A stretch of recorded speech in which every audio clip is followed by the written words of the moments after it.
ಅಸ್ಸಲಾಮು ಅಲೈಕುಂ, ನಮಸ್ಕಾರ, good evening. ಮಾನವೀಯ ಪಥದಲ್ಲಿ ನಡೆಯುವ ಎಲ್ಲ ಶಾಂತಿ ಸ್ನೇಹಿತರಿಗೂ ಹೃದಯಪೂರ್ವಕ ಸ್ವಾಗತ.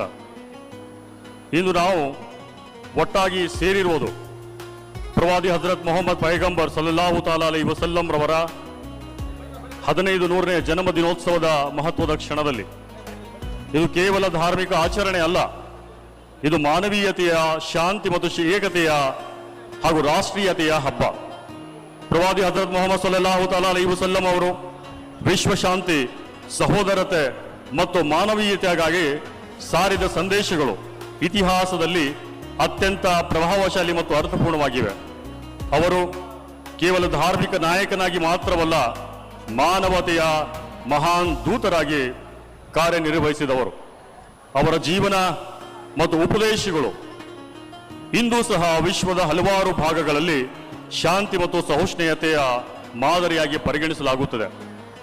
ಪ್ರವಾದಿ ಹಜರತ್ ಮೊಹಮ್ಮದ್ ಸಲ್ಲಲ್ಲಾಹು ತಾಲಾ ಅಲೈಹಿ ವಸಲ್ಲಂ ಅವರ ಜೀವನವು ಮಾನವೀಯತೆಯ ಮೌಲ್ಯಗಳ ಅಭಿವ್ಯಕ್ತಿಯಾಗಿದೆ, ಶಾಂತಿಯ ಪ್ರತಿರೂಪವಾಗಿದೆ, ಸಹೋದರತೆ, ದಯೆ, ಸಹಿಷ್ಣುತೆ ಮತ್ತು ಮನ್ನಣೆಯ ಸಂಪ್ರದಾಯವಾಗಿದೆ.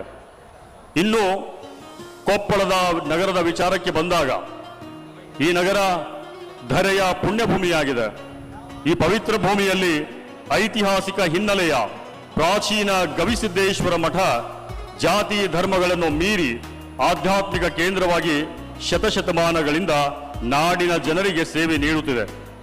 ಇಲ್ಲಿನ ವೈಭವದ ಜಾತ್ರೆಯು ಅಂತಾರಾಷ್ಟ್ರೀಯ ಮಟ್ಟದಲ್ಲಿ ಗಮನ ಸೆಳೆದಿದೆ. ಗವಿಸಿದ್ದೇಶ್ವರ ಮಠದ ಈಗಿನ ಪೀಠಾಧಿಪತಿಯಾದ ವಂದನೀಯ ಶ್ರೀ ಅಭಿನವ ಗವಿಸಿದ್ದೇಶ್ವರ ಮಹಾಸ್ವಾಮಿಗಳು ತಮ್ಮ ಆಚಾರ ವಿಚಾರಗಳಿಂದ ಮಾನವೀಯತೆಯ ಸಂದೇಶ ಹಾಗೂ ಗುರು ಬಸವೇಶ್ವರರ ಮಾರ್ಗದಲ್ಲಿ ಸಾಗುತ್ತಾ ಅನೇಕ ಶಾಲಾ ಕಾಲೇಜುಗಳನ್ನು ಸ್ಥಾಪಿಸಿ ಲಕ್ಷಾಂತರ ವಿದ್ಯಾರ್ಥಿಗಳಿಗೆ ವಿದ್ಯಾದಾನ ಹಾಗೂ ಜ್ಞಾನ ದಾಸೋಹಗಳನ್ನು ನೀಡುತ್ತಾ ಬರುತ್ತಿದ್ದಾರೆ. ಈ ಮಠ ಅನ್ನ, ಅಕ್ಷರ, ಆಧ್ಯಾತ್ಮದ ತ್ರಿವಿಧ ದಾಸೋಹದ ಮೂಲಕ ನಾಡಿನೆಲ್ಲೆಡೆ ಹೆಗ್ಗಳಿಕೆಗೆ ಪಾತ್ರವಾಗಿದೆ.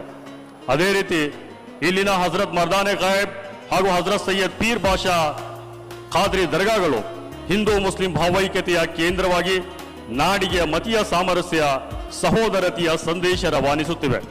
ಇಂತಹ ಪುಣ್ಯಭೂಮಿಯಲ್ಲಿ ಪ್ರವಾದಿ ಹಜರತ್ ಮೊಹಮ್ಮದ್ ಪೈಗಂಬರ್ ಸಲ್ಲಲ್ಲಾಹು ತಾಲಾ ಅಲೈಹಿ ವಸಲ್ಲಂ ಅವರ 1500ನೆಯ ಜನ್ಮ ದಿನೋತ್ಸವದ ಪ್ರಯುಕ್ತ ಹಮ್ಮಿಕೊಂಡಿರುವ ವಿಶ್ವ ಶಾಂತಿಯ ಸಂದೇಶ ಸಮ್ಮೇಳನದಲ್ಲಿ ಭಾಗವಹಿಸಿದ ನಾವೆಲ್ಲರೂ ಅದೃಷ್ಟವಂತರೇ ಸರಿ. ಈ ಪವಿತ್ರ ಸಮ್ಮೇಳನದಲ್ಲಿ ದಕ್ಷಿಣ ಭಾರತದ ಶ್ರೇಷ್ಠ ಸೂಫಿ ಆಧ್ಯಾತ್ಮಿಕ ಕೇಂದ್ರವಾಗಿರುವ ಗುಲ್ಬರ್ಗದ ಖ್ವಾಜಾ ಬಂದಾನವಾಸ್